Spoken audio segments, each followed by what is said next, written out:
मुजरो साहब, आज मैंने भी पहली बार ये शब्द काम में लिया है। संगठनों में काफ़ी समय से काम कर रहे हैं। एक 30 साल का युवा होने के नाते मैंने ऐसी मीटिंग कभी आई झुंझुनू जिले में और आसपास भी मैंने कभी देखी नहीं, तो हमें मुजरो शो का पता ही नहीं था। और मेरे ख्याल से यहाँ बैठे हुए मेरे जितने भी युवा साथी हैं छात्रावास प्रांगण के और बाहर से पधारे हैं, तो उन्होंने भी शायद एकीकृत राजपूत समाज की मीटिंगों में कभी हिस्सा नहीं लिया होगा, जो मेरे उम्र के जो साथी हैं उन्होंने।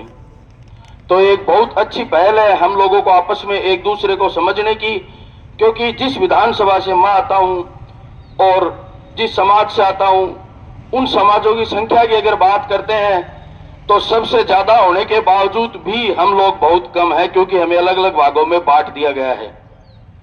सबसे पहले तो आज आप सभी लोग जो यहाँ पधारे श्री शार्दुल छात्रावास में, पूरे छात्रावास परिवार हमारे युवा साथियों की तरफ से आप सभी का हार्दिक अभिनंदन और स्वागत है, और हम आगे भी ऐसे ही यहाँ मिलते रहे, इसके लिए हम प्रार्थना करते हैं। मेरे युवा साथियों से मैं इतना ही कहना चाहूंगा कि आज जो संख्या है ये हमारे बड़े बुजुर्गों की ज्यादा है और हम लोगों की कम है।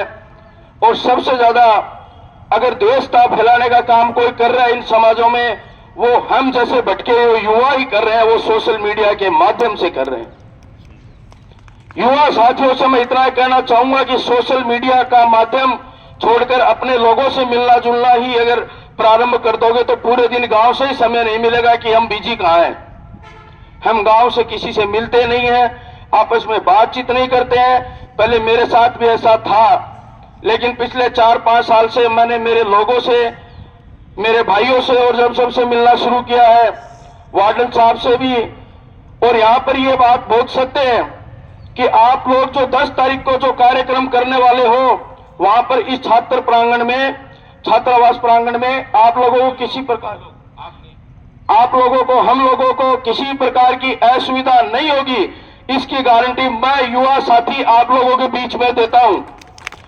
और ये जो मांग पत्र है, इसमें 3-4 मांगे ऐसी है जो सीधा सीधा हम युवाओं को प्रभावित करती है। अगर इन मांग पत्रों को पढ़कर भी युवा नहीं जागता है तो हमारे बुजुर्गों को इसमें कोई भी हमें उलाना देने की आवश्यकता नहीं है, क्योंकि आज इन्होंने जो चीज हमें बताई है ये सीधा और सीधा हमारे कैरियर को, हमारे भविष्य को और आने वाली पीढ़ियों को प्रभावित करेगी। इन बिंदुओं को अगर आप लोग समझ सकते हो तो ज्यादा से ज्यादा संख्या में इनसे 4 गुना मेहनत हम युवा साथियों को करनी पड़ेगी।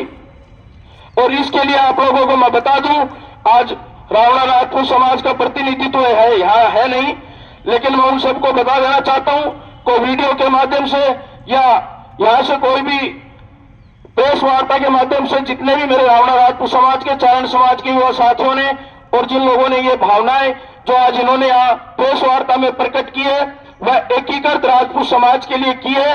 और ये एक बहुत बड़ा आयोजन होने वाला है पूरे देश की, और खास करके शेखावाटी के अंदर उस दिन ही झुंझुनू प्रांगण के अंदर आप लोगों पर पूरे राजनीतिक पार्टियों की भी और जितने भी आके ईडी, सीसीआईडी, जितने भी आप प्रशासन के लोग आप पर नजर रहेगी।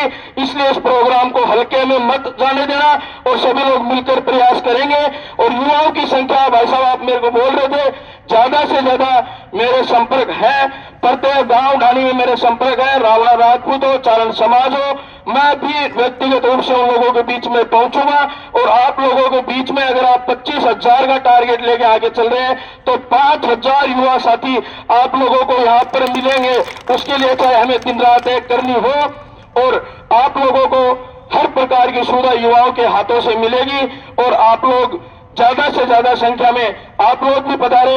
हमें तो ये देखकर ही पता चल गया है, क्योंकि लोगों के मन में ज्यादातर क्या होता है, कोई भी रैली, महासभा कब फ्लॉप होती है, जब युवाओं का जोश तो उसमें होता है, लेकिन उसमें एक कोई कोर कमेटी और सलाहकार की भूमिका में नहीं होते हैं। लेकिन इस आयोजन में तो पहले से ही कोर कमेटी और सलाहकार भूमिका तो बन चुकी है।